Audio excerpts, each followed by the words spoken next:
نماز جنازہ کا طریقہ بہت ہی آسان ہے۔ بعض اوقات نہ سیکھنے کی وجہ سے یا نہ سمجھنے کی وجہ سے لوگ کنفیوز رہتے ہیں اور جنازے کے دوران بھی بس اوقات ساتھ والے کو دیکھتے رہتے ہیں کہ اس نے ہاتھ اٹھائے نہیں اٹھائے، تکبیرات کہیں نہیں کی، اور یہی معاملہ عید کی نماز میں بھی ہوتا ہے۔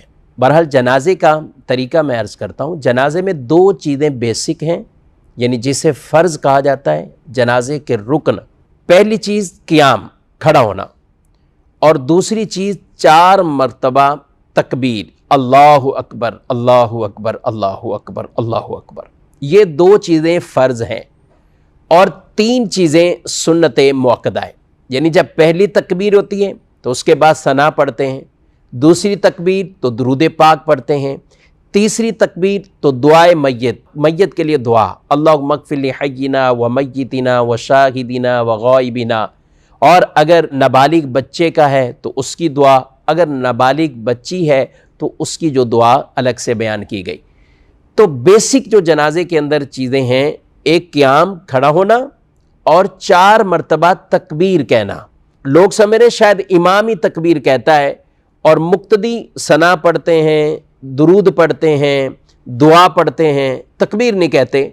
تو اگر مقتدی تکبیر نہیں کہے گا تو اس کی نماز نہیں ہوگی، کیونکہ نماز جنازہ کے فرائض ہی یہ 2 چیزیں، قیام اور تکبیرات۔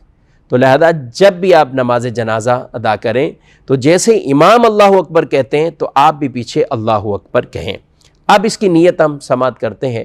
نیت نماز جنازہ کی 4 تکبیر نماز جنازہ فرض کفایہ پڑھنے واسطے اللہ تبارک و تعالیٰ کے منہ خانہ کعبہ شریف کی طرف پیچھے سے امام کے اللہ اکبر کہتے ہوئے اپنے ہاتھوں کو باندھ لیں گے، لیکن بیچ میں کسی بھی تکبیر میں ہاتھ نہیں اٹھائیں گے، تکبیریں کہیں گے۔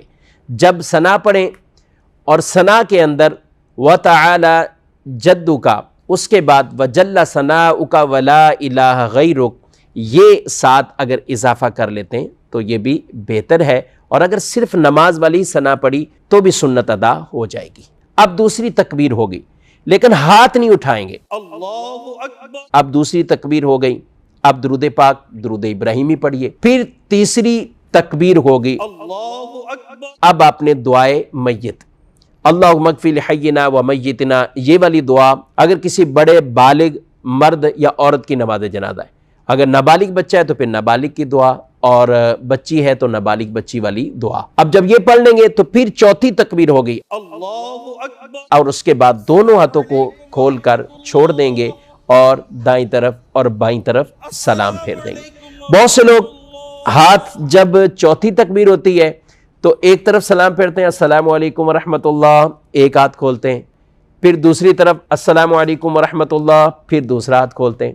یہ نہیں، جب آپ نے چوتھی تکبیر کہہ دی تو اب ایسے ہی نا، اللہ اکبر، چوتھی تکبیر ہوئی، دونوں ہاتھ کھول دیں، السلام علیکم ورحمۃ اللہ، السلام علیکم ورحمۃ اللہ۔ اگر آپ نے اچھے انداز سے یہ طریقہ سیکھ لیا، سمجھ لیا، تو میں نہیں سمجھتا کہ پھر آپ کبھی نماز جنازہ میں کبھی آپ کنفیوز ہوں اور آپ کو پریشانی لاحق ہو۔ یہاں یہ بات بھی عرض کرتا چلوں، اگر کسی بھائی کو دعائے میت یاد نہ ہو، دعائے جنازہ یاد نہ ہو، یاد کرنی چاہیے، کوشش کریں جو دعا جس وقت پڑھنی ہے وہی پڑھیں۔